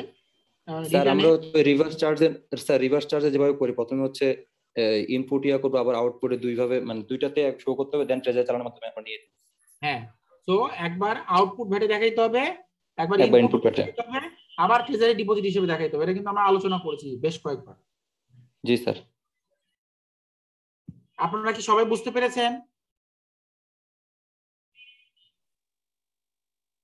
জি স্যার। স্যার এটা স্যার মনে নাই স্যার, এটা একটু ডিটেইলে বলুন। সেকশন এটার উপর লটা একটু জানা দরকার, লটা জানি না, এই লটা জানেন না? আচ্ছা, লটা আমি বলে দিই। ল হচ্ছে হলো, আমরা আপনাদেরকে ম্যাথ দিয়েও দেখাই দিছি এর আগে, যে অ্যাজ পার সেকশন 20 তে রিভার্স চার্জের কথা বলা আছে। রিভার্স চার্জ বলতে কি বুঝাইছে, যে আপনি যদি কোনো ইম্পোর্টেড সার্ভিস নেন, ইম্পোর্টেড সার্ভিস বলতে দেশের বাইরে থেকে যদি কোনো সেবা নেন, এই সেবার উপরে যদি কোনো ভ্যাট পে করতে হয়, এই ভ্যাটটা কে পরিশোধ করবে? সার্ভিস রিসিপিয়েন্ট পে করবে। কখন সার্ভিস রিসিপিয়েন্ট পে করবে? যদি সে ভ্যাটের আন্ডারে রেজিস্টার্ড হয়। এখানে ওয়ার্ল্ড লিমিটেড ভ্যাটের আন্ডারে রেজিস্টার্ড একটা কোম্পানি, তো সে যখন এই সার্ভিসটা সে গ্রির কাছ থেকে নিচ্ছে, গ্রি যেহেতু দেশের বাইরে অবস্থান করে, তাহলে এখানে এই ভ্যাটটা তাকেই পরিশোধ করতে হবে। আর আর গ্রি কিভাবে দিবে? কারণ গ্রি তো দেশের বাইরে, সে তো ভ্যাট দেওয়ার কোনো সুযোগ নাই, তো এই ভ্যাটটা তাকেই জমা দিতে হবে। কিন্তু এইটা তো আসলে গ্রির ভ্যাট গ্রিকে দেওয়ার কথা ছিল, যেহেতু সে দেশের বাইরে আছে, এই জন্য সার্ভিস রিসিপিয়েন্ট হিসেবে এই যে নিচ্ছে তাকে এটা জমা দিতে হবে। আর এরকম যদি হতো যে সার্ভিস রিসিপিয়েন্ট যে সার্ভিসটা নিচ্ছে সে যদি রেজিস্টার্ড না হতো, ভ্যাটের আন্ডারে রেজিস্টার্ড না হতো, তাহলে সে যখন এই রেমিটেন্সটা করবে, তখন যে ব্যাংক এটা রেমিট করবে সে এটা ডিডাক্ট করে রাখবে এবং সে তার ইকোনমিক কোডে জমা দিবে। যখন ওয়ার্ল্ড লিমিটেড তার সে নিচে জমা দিবে, তখন সে তার ইকোনমিক কোডে জমা দিবে, তা সে যেখানে ভ্যাটের আন্ডারে রেজিস্টার্ড, এবং সে এটা অ্যাডজাস্টমেন্ট করবে। একবার আউটপুট ভ্যাট হিসেবে দেখাবে, আবার ইনপুট ভ্যাট হিসেবে দেখাবে, আবার ট্রেজারি চালানোর মাধ্যমে মাইনাস করে দেবে। কিন্তু সে যদি ভ্যাটের আন্ডারে রেজিস্টার্ড না হয়, তাহলে তার এখানে অ্যাডজাস্টমেন্টের কোনো সুযোগ নেই, এটা তার ডিরেক্ট কস্ট হয়ে যাবে। হ্যাঁ, this is the law. Sir section 23, section 20। জি স্যার, থ্যাংক ইউ। সেকশন 20, আপনি সেকশন 20 পড়েন। সেকশন 20 তে কি বলা আছে? জি স্যার, বুঝতে পারছি। সেকশন 20 টা পড়েন, কি বলা হয়েছে দেখেন। এই আইনে যা কিছু থাকুক না কেন, আমদানিকৃত কোনো সেবা সরবরাহ করযোগ্য সরবরাহ হবে। মানে আমদানিকৃত কোনো সেবা, যদি আপনি কোনো কিছু ইম্পোর্ট করেন, তাহলে সেটা করযোগ্য সেবা হবে। দেখেন এখানে কি বলা হয়েছে, যে আনসার এখানে দিয়ে দিছে, the amount for which the royalty is remitted shall be treated as import of service and shall be dealt under reverse charge mechanism to the recipient. Accordingly, being the recipient of the service and registered under the VAT law, যেহেতু সে ভ্যাটের আন্ডারে registered, World Limited will be responsible for payment of VAT, and therefore World Limited has to deposit 15% VAT on 30 lakh টাকা, মানে 4.5 লাখ টাকা, as per the VAT law. Subject to the compliance of other provision of the VAT law, World Limited will be eligible to claim the input VAT and that it paid on the royalty. In relation to this, the entries shall be reflected in the return as follows. এই দেখেন কিভাবে হবে। এই যে একবার আপনি এই যে আউটপুট ভ্যাট 30 লাখ টাকার উপর 4.5 লাখ টাকা দেখাইলেন, এইটাই হলো আপনার আউটপুট ভ্যাট। আবার ইনপুট ভ্যাট হিসেবে 30 লাখ টাকার উপর 4.5 লাখ টাকা, তাহলে জিরো হয়ে গেল। এরপর আপনি VAT deposit to the current tax period, যে ট্রেজারি ডিপোজিট হিসেবে ক্লেম করলেন, তাহলে আপনার যদি আরো কোনো আউটপুট ভ্যাট থাকে সেটার সাথে এটাকে অ্যাডজাস্ট করে দেওয়া হবে। একদম পানির মতো সহজ এবং স্বচ্ছ। এখান থেকে কিন্তু কোশ্চেন থাকতে পারে, 99% পসিবিলিটিস আছে। ওকে, এটা যে কোনো জিনিস ইম্পোর্ট করলে ওটার উপর ভ্যাট দিতে হবে, এটাই কথা। ইম্পোর্টকৃত যে কোনো জিনিস সাবজেক্ট টু আপনার ফার্স্ট শিডিউল। যদি ফার্স্ট শিডিউলে কোনো কিছু এক্সেম্পটেড থাকে তাহলে সেটার উপর হবে না। আর হচ্ছে যদি কোনো এসআরও দিয়ে কোনো কিছু এক্সেম্পটেড থাকে। জি স্যার, থ্যাংক ইউ স্যার। এরপরে দেখেন, Gloria limited is a public limited company engaged in import, manufacture and marketing of consumer goods in Bangladesh territory. Gloria Limited হচ্ছে একটা পাবলিক লিমিটেড কোম্পানি যে কিনা এঙ্গেজ আছে, ইম্পোর্ট ব্যবসা করে, ম্যানুফ্যাকচারিং করে, মার্কেটিং করে, কি কনজিউমার গুডস বাংলাদেশের ভিতরে আর কি। It has its factory located in Mohakhali, এবং এর অফিসটা মহাখালীতে অবস্থান করে। Where it packs goods imported in bulk, সে কি করে এই তার যে প্রোডাক্ট গুলো নিয়ে আসছে এগুলো সে প্যাক করে বাল্কে, বাল্ক বলতে একবারে আর কি। And it has a separate warehouse in Tejgaon, এবং তার একটা সেপারেট ওয়্যার হাউসও আছে তেজগাঁতে, যেটা registered for marketing of imported finish goods, এবং যেটা কিনা ভ্যাটের আন্ডার রেজিস্টার্ড। এখানে রেজিস্টার্ড বলতে ভ্যাটের আন্ডার রেজিস্টার্ড বোঝাচ্ছে আর কি। হ্যাঁ, রেজিস্টার্ড কথা অর্থ হলো ভ্যাটের আন্ডার রেজিস্টার্ড, এবং ওই তেজগাঁ যে ওয়্যার হাউসটা আছে সেটা ভ্যাটের আন্ডারে registered for marketing of imported finish goods, imported finish goods এর জন্য ওখানে রেজিস্টার্ড করা। আন্ডার অ্যান ইনোভেশন প্রজেক্ট, একটা ইনোভেশন প্রজেক্টের আন্ডারে Gloria is contemplating to launch a new product effective from 1st of July 2020, which the semi-finished goods it can import in bulk from and repack in its factory at Mohakhali, or it can import the product in finished form and supply the same from Tezgah warehouse, complying with the other VAT formalities under the law. কি বললো যে ওর হাতে দুইটা option আছে। একটা option হচ্ছিল সে semi finish goods হিসাবে এটাকে আনতে পারে, যে সে সেমি ফিনিশ গুডস হিসাবে ইম্পোর্ট করতে পারে, এবং সে ইম্পোর্ট করে বাল্কে সে নিয়ে এসে তারপরে রেখে সে রিপ্যাক করতে পারে তার ফ্যাক্টরিতে করে, তারপরে সে সেল করতে পারে। এটা হচ্ছে তার একটা অপশন। অথবা সে ফিনিশ গুডস হিসাবে এনে তারপরে সে সাপ্লাই করতে পারে। দুইটা অপশনই তার হাতে আছে। হ্যাঁ, এখন আপনাকে কোশ্চেন করা হয়েছে in connection with this following information is also available. এইটার সাথে আরো কি কি ইনফরমেশন আছে বলতেছে, ইফ ইম্পোর্টেড ইন বাল্ক, যদি আপনি বাল্ক নিয়ে আসেন তাহলে এইগুলো হবে, আর আপনি যদি ফিনিশ গুডস হিসেবে নিয়ে আসেন তাহলে এইগুলো হবে। কি হবে? সিএনএফ ভ্যালু মানে cost and freight value per KG, per কেজির দাম হবে কত ব্যাংকের মাধ্যমে। এখানে ইম্পোর্ট বাল্কে করলে এর দাম হবে 600 টাকা, আর যদি ফিনিশ গুডস হিসেবে নিয়ে আসেন তাহলে এর দাম হবে 750 টাকা। মিনিমাম অ্যাসেসেবল ভ্যালু পার কেজি মানে এই যে যখন আপনি এটা প্রোডাক্টটা নিয়ে আসতেছেন তখন ট্যাক্স অথরিটি এটাকে তার উপরে অ্যাসেস করবে, অ্যাসেস করে তার উপর ট্যাক্স চার্জ করবে। এখানে যেহেতু ইম্পোর্ট করে 600 নিয়ে আসছি, এখানে মিনিমাম অ্যাসেসের ভ্যালু কিছু নাই, আর এখানে অথরিটি এটাকে অ্যাসেস করতে হচ্ছে 700 টাকা, কাস্টমস অথরিটি। এরপরে বলছে এই প্রোডাক্টের উপরে বেসিক ডিউটি দুই ক্ষেত্রে 25%, মানে বেসিক ডিউটি মানে বেসিক ডিউটি যে কথা, কাস্টম ডিউটি একই কথা আর কি। হ্যাঁ, যে সিডি বলে, কাস্টম ডিউটি হচ্ছে 25%, regulatory duty 3%, supplementary duty bulk আনলে কোনো সাপ্লিমেন্টারি ডিউটি নাই, ফিনিশ হিসেবে নিয়ে আসলে 20%, ভ্যাট 15%, অ্যাডভান্স ভ্যাট মানে অ্যাডভান্স ভ্যাট যেটা 800 থেকে রাখে 4%, এই ক্ষেত্রে বাল্কে আনলে 4%, ফিনিশ হিসেবে আনলে 5%, আর অ্যাডভান্স ইনকাম ট্যাক্স এখানে দুই ক্ষেত্রে 5%। আপনাকে কি বললো, রিকোয়ারমেন্ট কি দিল, additional information, Gloria Limited has 2 separate bin, ওর দুইটা সেপারেট বিন আছে, একটা হলো মহাখালী ফ্যাক্টরির জন্য, একটা হলো তেজগাঁ প্রিমিসেসের জন্য। For supply of product from Mohakhali factory it follow standard rate 15%। Mohakhali থেকে যদি আপনি কোনো প্রোডাক্ট সেল করেন তাহলে ওর রেট হচ্ছে 15%, তার মানে ও স্ট্যান্ডার্ড রেটে ভ্যাট পে করে।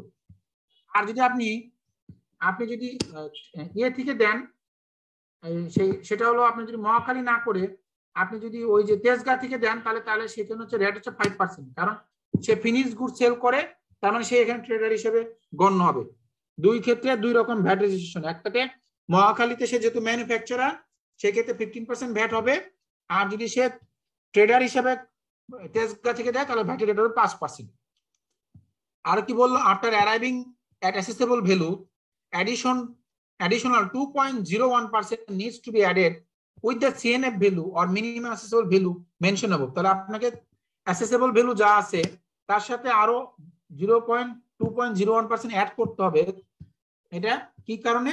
এটা হলো মিনিমাম অ্যাসেসেবল ভ্যালু বলা হয়। এটা হলো গভর্নমেন্ট, আপনি যখন কোনো মাল ইম্পোর্ট করবেন এই সিএনএফ ভ্যালুর সাথে কস্ট, ইন্স্যুরেন্স, ফ্রেট আর ল্যান্ডিং চার্জ থাকে, এগুলোকে অ্যাড করে নিতে হয়। সো এটা বলে দিছে যে 2.01% আরো অ্যাড করতে হবে। এবং কনভার্সন কস্ট মানে আপনি যদি বাল্কে নিয়ে আসেন বাল্কে এনে যদি আপনি ফিনিশ গুডস হিসেবে এখানে তৈরি করেন তাহলে আপনার কনভার্সন কস্ট হবে 230 টাকা পার কেজিতে, যার ভিতরে 15% VAT included. Conversion cost, marketing cost 230 টাকা inclusive of 15% VAT. Marketing cost 230 টাকা, 15% VAT included. 10% supplementary duty applicable হবে যদি আমি মহাখালী ফ্যাক্টরি থেকে সেল করি, তাহলে 10% এসডি দিতে হবে। ডিস্ট্রিবিউশন কস্ট 50 টাকা এক্সক্লুডিং ভ্যাট। এখানে কিন্তু আবার এক্সক্লুডিং বলছে, দেখেন সব জায়গায় ইনক্লুডিং বলা, এখানে বলছে এক্সক্লুডিং, মানে 50 টাকা আমার ডিস্ট্রিবিউশন কস্ট, যেটা কিনা আমার ভ্যাট বাদ দিয়ে, ভ্যাটের রেট হচ্ছে আমার 10%। তারপরে the unit size of the selling unit is 1 কেজিতে per unit and selling price is 2000 taka inclusive of VAT. তাহলে ভ্যাট সহ আমার সেলিং প্রাইস হচ্ছে হলো 2000 টাকা। তাহলে আমাকে এখানে ভ্যাটটাকে বাদ দিয়ে নিতে হবে, যে ভ্যাট সহ যদি 2000 টাকা হয়, ভ্যাট বাদ দিয়ে কত। এটা আমি যদি মহাখালী থেকে বিক্রি করি তাতেও 2000 টাকা, তেজগাঁ থেকেও বিক্রি করলে 2000 টাকা। এই সকল কিছু কনসিডার করে আমাকে গ্লোরিয়াকে considering the overall financial advice which one Gloria should consider, Gloria কোন অপশনটাতে যাবে এইটা আমাকে অপিনিয়ন দিতে বলছে। অঙ্কটা কিন্তু একটু কঠিন, বেশ জটিল আর কি। আপনারা কি ম্যাথটা বুঝতে পেরেছেন? মোটামুটি স্যার।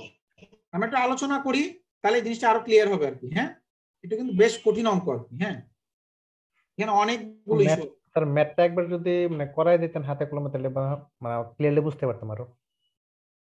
কলমে করাইতে গেলে তো অনেক সময় লাগবে ভাইয়া, ক্লাস না। আপনি যদি ফিজিক্যাল ক্লাস হতো তাহলে হাতে কলমে করে দিতাম। আপনারা আগে দেখেন, আগে বোঝেন, যদি না বোঝেন তাহলে আমি হাতে কলমে করে দেবো, অসুবিধা নেই। স্যার একটু করাই দেন। হ্যাঁ স্যার করাই দেন, একটু দরকার হয় এক্সেল শিটে করাই দেন। এক্সেল শিটে করে দিব? হ্যাঁ স্যার, করার সুবিধা হয়। এই মুহূর্তে তো আমার হাতে রিসোর্স নেই, আমাকে তাহলে এটা প্রিন্ট করতে হবে, কারণ এটা করতে গেলে এক্সেলে করতে গেলে তো বারবার করে এইখান থেকে ওখানে যাইতে হবে। এটা হার্ড কপি থাকলে ভালো হতো, তাহলে মানে কাজ করতে সুবিধা হবে। তাহলে পরে ক্লাসে দেন স্যার।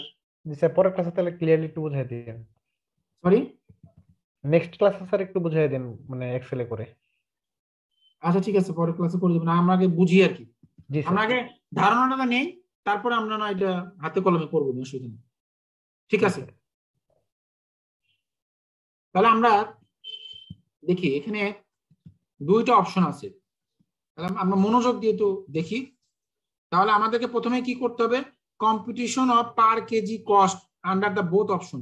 আমাকে পার ইউনিট যেহেতু 1 কেজি, এই 1 কেজির পার ইউনিটের আমার কস্ট কত হয় সেটাকে বের করতে হবে। এখন আমরা দুইটা অপশন, একটা হলো ফর বাল্ক আর ফিনিশ গুডস। তাহলে আমার এখানে বাল্ক এবং ফিনিশ গুডস অনুযায়ী কত টাকা কস্টিং আসে সেটাকে বের করতে হবে। সিএনএফ ভ্যালু বলা ছিল এখানে 600 টাকা, এখানে 750 টাকা। আর মিনিমাম অ্যাসেসমেন্ট ভ্যালু এখানে নট অ্যাপ্লিকেবল, এখানে 700 বলা ছিল। মনে পড়ে? জি স্যার। আমরা একটু দেখে নিই এখানে। এই যে এখানে সিএনএফ ভ্যালু 600, এখানে 750। মিনিমাম অ্যাসেসমেন্ট ভ্যালু এখানে নট অ্যাপ্লিকেবল, এখানে 700। আর এখানে ডিউটিস গুলো এখানে 25, 25, 3, 3, 0, 20। এসডি এখানে 0, এখানে 20, এখানে ভ্যাট 15, এখানে অ্যাডভান্স ভ্যাট 4, 5, এখানে অ্যাডভান্স ইনকাম ট্যাক্স 5, 5, 5। আমরা একটু দেখি, প্রয়োজনে আমরা নেক্সট ক্লাসে হাতে কলমে করবো, অসুবিধা নেই। তাহলে দেখেন, তাহলে আমার অ্যাসেসেবল ভ্যালু কত আসলো? 612 টাকা 6 পয়সা, আর এখানে 765 টাকা 8 পয়সা। কিভাবে আসলো? আপনাদের কাছে ক্যালকুলেটর আছে?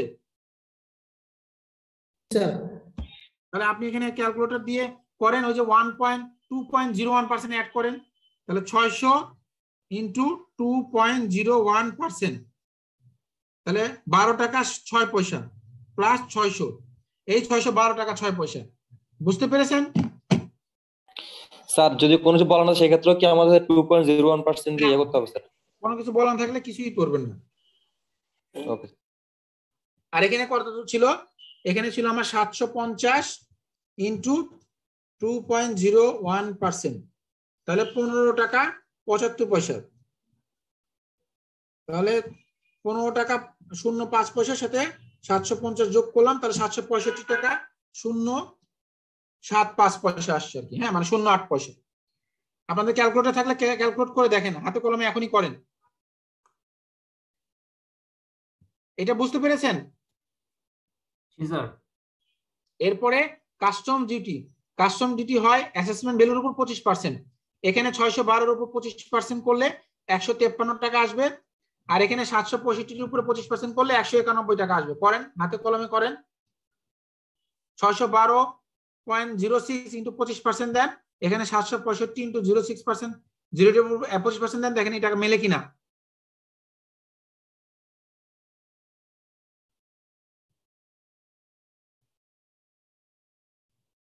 হয়? জি স্যার। ওকে, এরপরে রেগুলেটরি ডিউটি 3%, এটাও হয় অ্যাসেসেবল ভ্যালুর উপরে। এই 612 টাকার উপরে 3% করেন, দেখেন এই 16 টাকা 18 টাকা 36 পয়সা আসবে। এখানে এই 765 উপরে 3% করেন, দেখেন এখানে 22 টাকা 95 পয়সা আসবে। দেখেন হয় কিনা।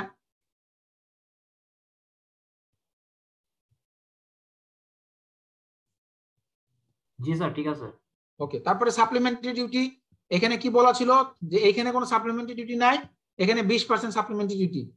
তাহলে এখানে 20% সাপ্লিমেন্টারি ডিউটি ক্যালকুলেশন করেন। 765.08 এর সাথে 191 এর সাথে 22 টাকা 95, এই তিনটা যোগ করে এর উপর 20% করেন, দেখেন এই টাকা হয় কিনা।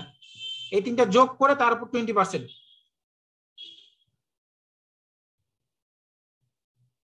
765.08 প্লাস 191.27 প্লাস 22.95 ইন্টু 20%, দেখেন এটা আসে কিনা।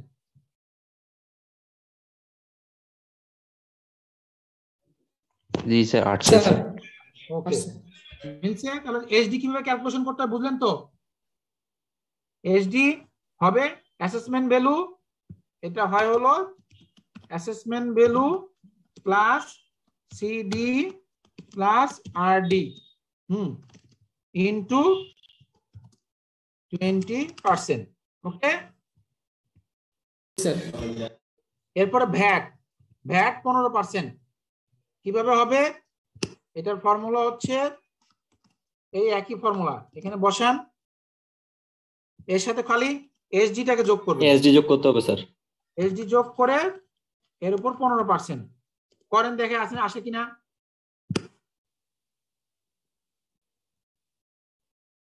করেন ক্যালকুলেটর করেন, ক্যালকুলেট করেন।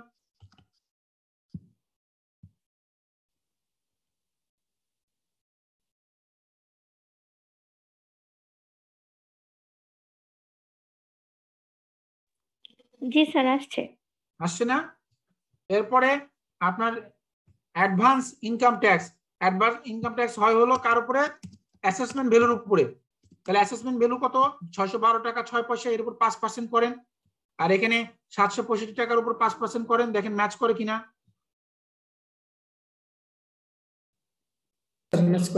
জি স্যার, আসছে। ওকে, তারপরে আপনার অ্যাডভান্স ভ্যাট এর ক্যালকুলেশন আর আপনার ভ্যাটের ক্যালকুলেশন একই। তাহলে এই যে এই ফর্মুলা অনুযায়ী এই assessment value, custom duty, regulatory duty, supplementary duty যোগ করে যা ভ্যালু হয় তার উপর এখানে 4% আর এখানে 5% করেন, দেখেন মিলে কিনা। তাহলে এই 612 সাথে এই সবগুলো যোগ করে এর উপরে 4% করেন, দেখে এটা আসে কিনা। আর এখানে এটার সাথে সবগুলো যোগ করে, মানে অ্যাডভান্স ইনকাম ট্যাক্সটা কিন্তু যোগ হবে না, এটা বাদ দিয়ে বাকিগুলো যোগ করে তার উপরে 5% করেন, দেখে হয় কিনা। ভ্যাটটাও কিন্তু যোগ হবে না, এই ফর্মুলা অনুযায়ী করেন।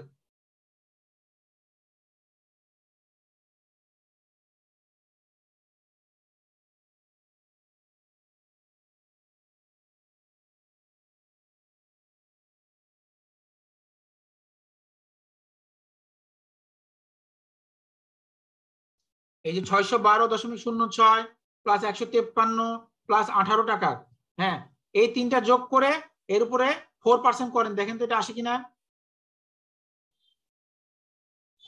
ভ্যাট কিন্তু আসবে না, ভ্যাট আমি রিবেট পাবো। অ্যাডভান্স ইনকাম ট্যাক্স আমি ট্যাক্স হিসেবে অ্যাডজাস্ট করব, আর এইটাও আমি ডিক্রিজিং অ্যাডজাস্টমেন্ট নিব। তাহলে এটা আসছে 39 টাকা 17 পয়সা। এই তিনটা যোগ করে এর উপর 4% করেন, এই তিনটা যোগ করে।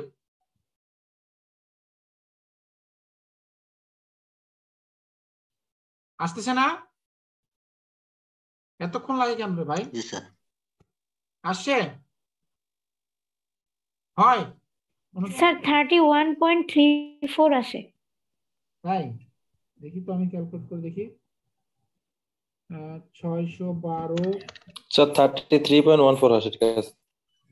31.34 স্যার। স্যার 31.33 153.02 প্লাস 18.36 যোগ করলে 783। 783 উপরে 4% ইন্টু 4%, 31 টাকা 33 পয়সা। তাহলে এখানে ভুল আছে। 31 টাকা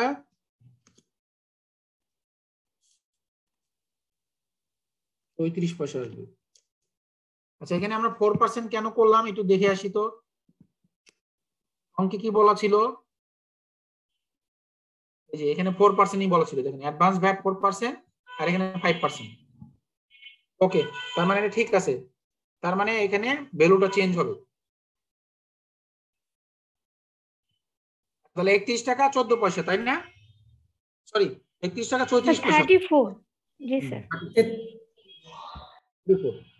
তাহলে 31 টাকা 34 পয়সা, এর সাথে আপনি 30 টাকা 60 পয়সা 3.60, এরপরে 117 টাকা 52 পয়সা, এর সাথে 18 টাকা 36 পয়সা, এর সাথে আপনার 153 টাকা 02 পয়সা। হ্যাঁ, এই সবগুলো যোগ করলে আপনার এখানে আসবে হলো 350 টাকা 84 পয়সা। আর এর সাথে যদি আপনি 612 টাকা 06 পয়সা যোগ করেন, তাহলে এটা হবে হলো 962 টাকা 90 পয়সা। দেখেন তো আপনাদের হয়েছে কিনা।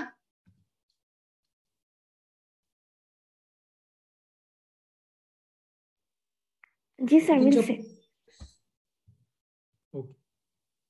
আমরা আগে এটা বুঝতে পেরেছেন তো আপনারা? জি স্যার। আমরা এদিকে দেখি একইভাবে এটা 58 টাকা 76 পয়সা হয় কিনা দেখি।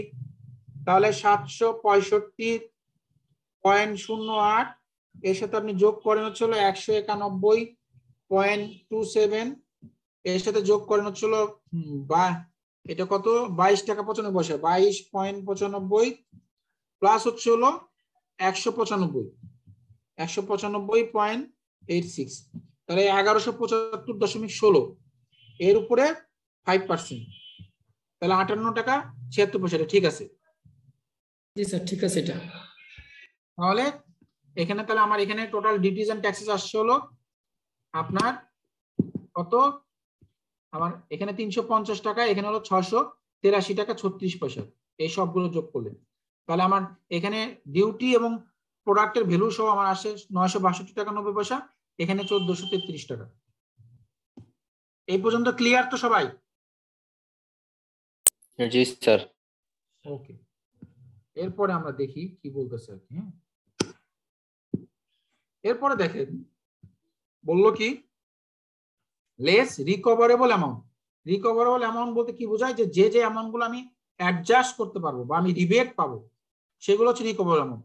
তাহলে কোনটা কোনটা রিকভারেবল? ভ্যাট আমি রিকভার করতে পারবো ইনপুট ট্যাক্স হিসেবে, অ্যাডভান্স ইনকাম ট্যাক্স আমি রিকভার করতে পারবো এই যে 30 টাকা, প্লাস অ্যাডভান্স ভ্যাট বা ট্যাক্স যেটাই বলি না কেন এটাও আমি রিকভার করতে পারবো। এটা হবে হলো কত, এটা 39 টাকা না হয়ে হলো 31 টাকা 34 পয়সা।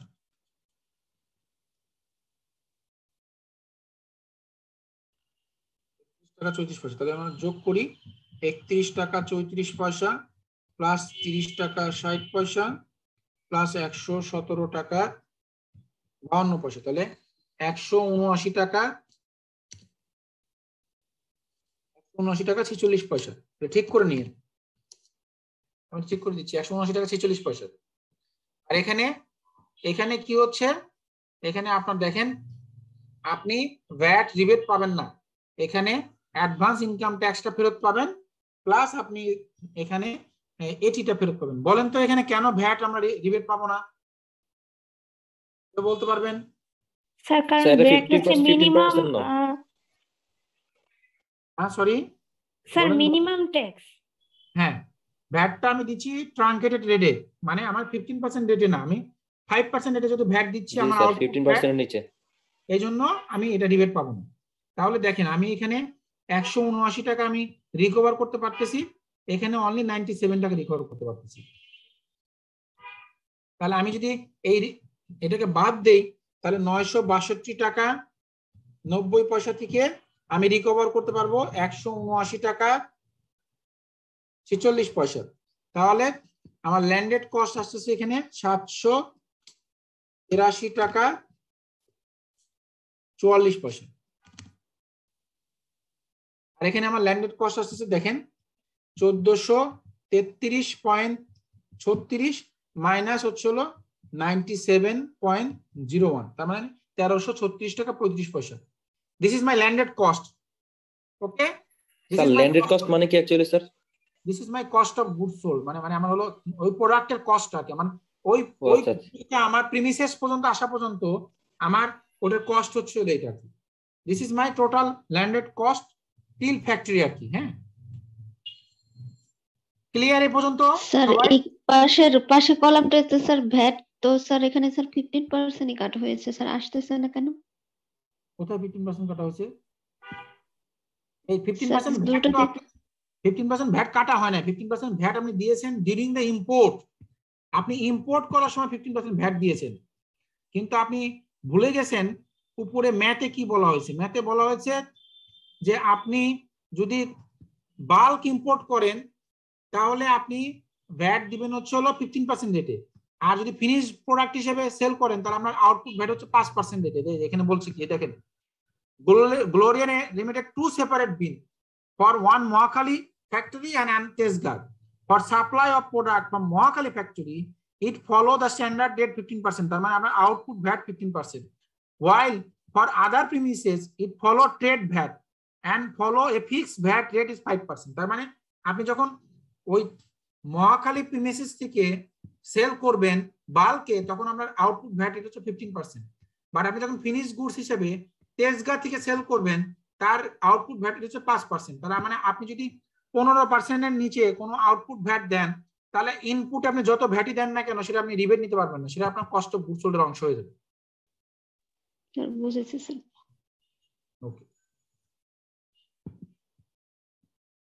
তাহলে কি হলো এরপরে কি হচ্ছে add conversion cost. Conversion cost ওখানে বলা ছিল 230 টাকা ইনক্লুডিং ভ্যাট। তাহলে 230 টাকা যদি ইনক্লুডিং ভ্যাট হয় তাহলে আমার ভ্যাটটা বাদ দিলাম, ভ্যাট বাদ দিয়ে আমার কনভার্সন কস্ট হচ্ছে হলো 200 টাকা। তাহলে আপনি এখানে একবারে 200 লিখতে পারেন, আবার 30 টাকা মাইনাস করে দিয়েছে এখানে। এখানে কনভার্সন কস্টের কিছু ছিল না, ওখানে বলা ছিল না। মার্কেটিং এন্ড মিডিয়া এক্সপেন্সেস 230 টাকা, এর মধ্যে আপনার ভ্যাট ইনক্লুডেড ছিল। সো এখানে 30 টাকা আমি বাদ দিলাম, কারণ আমি এখানে যেহেতু 15% এর ভ্যাট দিব, আমি এখানে এই 30 টাকা রিবেট নিতে পারবো। আর এখানে দেখেন 230 টাকা আমার স্যার 30 টাকা কিভাবে বের হচ্ছে স্যার?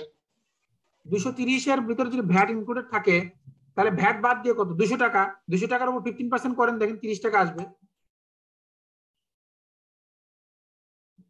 230 টাকা যদি ইনক্লুডিং থাকে, ইনক্লুডিং ভ্যাট, তাহলে ভ্যাট কত আপনি বলেন? 230 টাকা স্যার 1.15। দেখেন 1.15 দিয়ে ভাগ করেন, দেখেন 200 টাকা হবে। বুঝতে পেরেছেন? জি স্যার। হ্যাঁ, তাহলে এখানে 30 টাকা আমি রিবেট পাচ্ছি, এখানেও আমি 30 টাকা রিবেট পাচ্ছি। আর ডিস্ট্রিবিউশন কস্ট 50 টাকা বলা ছিল এক্সক্লুডিং ভ্যাট। তাহলে এখানে যদি এক্সক্লুডিং ভ্যাট বলা আছে আমি 50 টাকা নিচ্ছি, আর এখানে 50 টাকার সাথে আমাকে ভ্যাটটা যোগ করে নিতে হচ্ছে, কারণ আমি এই মেথডে তো আমি কোনো ভ্যাট রিবেট পাবো না। আর ওখানে যদি এক্সক্লুডিং বলা ছিল তার মানে আমাকে ভ্যাটটাকে এখানে যোগ করে নিতে হবে উল্টা। এই দেখেন এখানে বলা ছিল এই যে distribution cost taka 50 per KG excluding VAT, VAT rate is 10%। তাহলে 10% ভ্যাট আপনাকে দিতে হবে, তা আপনি তো 10% ভ্যাট দিচ্ছেন, আপনি সেটা রিবেটও নিতে পারছেন। সো এই জন্য আমরা এখানে কি করতে পারতাম, একইভাবে এখানে 55 টাকা দিয়ে 5 টাকা মাইনাস করতে পারতাম, বা আমি এখানে ডাইরেক্ট 50 টাকা দিয়েছি। সো এখানে 50, এখানে 50, আর এখানে 5 টাকা আপনার কস্ট টু দ্য কোম্পানি। তাহলে টোটাল কস্ট কত দাঁড়াইলো? এই ল্যান্ডেড কস্টের সাথে এই টোটাল কস্টকে অ্যাড করলে 1221 টাকা, এখানে 1600, এখানে 1200 হবে না, এটা চেঞ্জ হবে। দেখেন তো যোগ করে কত হয়, 783.44 প্লাস এখানে 200 200 400 450, তাহলে 1233 টাকা 44 পয়সা হবে। দেখেন তো আপনাদের তাই হয়েছে কিনা? জি স্যার তাই হয়েছে। 1233 টাকা 44 পয়সা হবে। আর এখানে হবে হলো 1621 টাকা 35 পয়সা। Is it clear to all? G sir. G sir. সবাই বুঝতে পারছেন তো? এখন আসি, তাহলে আমার কিন্তু রিকনসিলিয়েশন হয়ে গেল। কোশ্চেনে কি বলা হয়েছিল? কোশ্চেনে হচ্ছিল considering the overall financial advice which one Gloria should consider. তাহলে আমরা কি কি করলাম দেখেন, এখানে আমরা আবার একটু অঙ্কে যাই। আমরা এই যে স্ট্রাকচার দেওয়া ছিল, এই স্ট্রাকচার অনুযায়ী সকল কস্টিং বের করলাম। এই কস্টিং বের করার পরে আমার ল্যান্ডেড কস্ট কত হলো, এর সাথে আমার এই যে অ্যাসেসেবল ভ্যালু, তারপরে আমার কনভার্সন কস্ট ছিল ফিনিশ গুডসের জন্য, এগুলো মার্কেটিং কস্ট, তারপর সাপ্লিমেন্টারি ডিউটি, এটা হলো কি, এটা কিন্তু এখনো নেইনি। 10% সাপ্লিমেন্টারি ডিউটি, এটা সেলের উপরে হবে, যখন আমি সেল করবো, সোল্ড এর উপরে, এটাকে আমাকে এখন আনতে হবে। আর বাকি সবকিছু কিন্তু চলে আসছে, এবং সেলিং প্রাইস আমার 2000 টাকা বলা আছে। এখন আমরা দেখি, আসেন কি বলতেছে। Selling price inclusive of VAT, এখানেও 2000, এখানেও 2000, তাহলে আমাকে ভ্যাট বাদ দিতে হলো এখানে। তাহলে 2000 থেকে ভ্যাট মাইনাস করেন, দেখেন তাহলে লেখেন 2000 ডিভাইডেড বাই 1.15, তাহলে দেখেন এখানে আসবে 1739 টাকা 13 পয়সা। আর এখানে যেহেতু 5% রেট, তাহলে 2000 ডিভাইডেড বাই 1.05, তাহলে 1904 টাকা 76 পয়সা। বুঝতে পেরেছেন আপনারা? মানে আমার 2000 টাকা যদি ভ্যাট হয়, এক্সক্লুডিং ভ্যাট কত? এরপরে সেলিং প্রাইস উইদাউট ভ্যাট আমি বের করলাম। তারপরে কি বলছিল, সাপ্লিমেন্টারি ডিউটি দিতে হবে 10%, ওই যে একটু আগে বললাম। তাহলে এই ক্ষেত্রে সাপ্লিমেন্টারি ডিউটি আছে, তাহলে এখানে এই 1739 এর উপর 10% আমি সাপ্লিমেন্টারি ডিউটি আমাকে দিতে হবে। এখন দেখেন সাপ্লিমেন্টারি ডিউটি কোথায় বলছে, প্রোডাকশন স্টেজে বলছে। আমরা এখানে কি পড়ে আসি, দেখেন এখানে কি বলছে, এই যে কি বললো যে there is a 10% supplementary duty applicable for products sold from Mahakali factory. আপনি যখন মহাকালী ফ্যাক্টরি থেকে প্রোডাক্টটা সেল করবেন, আপনার 10% সাপ্লিমেন্টারি ডিউটি প্রযোজ্য হবে আর কি। হ্যাঁ, এখন সাপ্লিমেন্টারি ডিউটি কত হবে দেখেন, 1739 টাকা আপনার ভ্যালু হচ্ছে হলো ভ্যাট বাদ দেওয়ার পর। আমরা কি জানলাম একটু আগে, ক্যালকুলেশন কি করলাম, সাপ্লিমেন্টারি ডিউটি ভ্যাটের আগে ক্যালকুলেশন হয়, তাই না? জি স্যার। তাহলে এই 1739 টাকার আমি যেহেতু ব্যাক ক্যালকুলেশন করে আসতেছি, তার মানে এই ভিতরে ভ্যাট এসডি ইনক্লুডেড আছে, তাহলে আমাকে ব্যাক ক্যালকুলেশন করে এসডি এখান থেকে বের করতে হবে। তাহলে 1739 ডিভাইড বাই 1.10, 10% যেহেতু, তাহলে এটার বেস ভ্যালু বের হবে 1581 টাকা 3 পয়সা। এর উপরে 10% এসডি, দেখেন 158 টাকা 10 পয়সা আসবে। তাহলে এসডি বাদ দিয়ে আমার ভ্যালুটা আসতেছে 1581 টাকা 03 পয়সা। আপনারা কি বুঝতে পেরেছেন? জি স্যার। তাহলে 158 টাকা বাদ দেওয়ার পরে আমার প্রোডাক্টের ভ্যালু হচ্ছিল 1581 টাকা, আর এখানে কোনো এসডি নাই, তাহলে আমার প্রোডাক্টের ভ্যালু হচ্ছে 1904 টাকা। আর প্রোডাক্ট কস্ট এখানে বলা হয়েছে 1221 টাকা 44 পয়সা, কিন্তু আমার এখানে তো রিভাইজ কস্ট করে আমরা বের করলাম কত, 1233 টাকা 44 পয়সা। তাহলে আমরা এটা রিভাইজ করে বসাই, এখানে বসবে 1233 টাকা 44 পয়সা। তাহলে 1581.03 মাইনাস 1233.44, তাহলে আমার এখানে প্রফিট থাকতেছে 347 টাকা 59 পয়সা। আর এখানে আমার 200 আপনার 83 টাকা। এখন আপনারাই বলেন কোন অপশনে যাওয়া উচিত? Bulk import sir. Bulk import. তাহলে এখানে এই যে I would recommend Gloria Limited should consider import in bulk and repack the same at its Mohakali factory as it will result in higher profitability compared to import in finish. এখানে বলছে 347.59 versus 283.41। তাহলে বুঝলেন এখন মোদ্দা কথা? এখন কি এটা হাতে কলমে করাইতে হবে না আপনারা নিজে পারবেন? স্যার আমরা নিজের প্র্যাকটিস করলে ক্লিয়ার হয়ে যাবে ইনশাআল্লাহ। আপনারা নিজেরা প্র্যাকটিস করেন, না করলে তো আমি আছি। তো আজকের সেশনটা কিন্তু খুব ইফেক্টিভ হয়েছে এবং একদম প্র্যাকটিক্যাল রিলেটেড আমরা অনেক কিছু আলোচনা করলাম। আমি এই কোশ্চেনটা আপনাদেরকে এখনই দিয়ে দিচ্ছি আর কি। হ্যাঁ, এটা কিন্তু জি স্যার, এটা কিন্তু নলেজ লেভেলের কোশ্চেন না, এটা কিন্তু অ্যাপ্লিকেশন লেভেলের question for your information.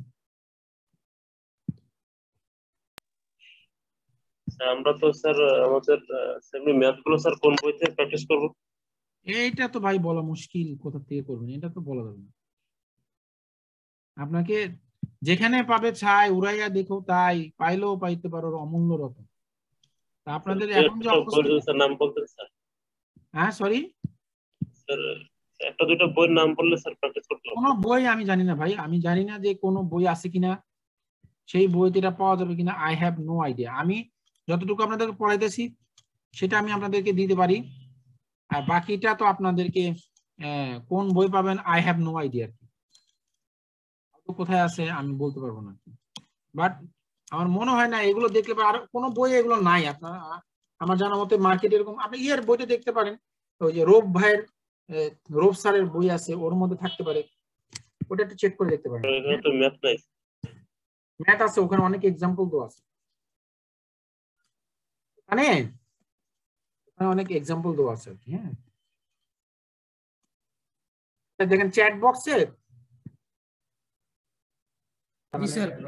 Sir আপনি আমাদের সিআর কে স্যার মেল করে দিলে স্যার সবাইকে মেল করে দিতে পারবে, এটা স্যার ইজি হয়।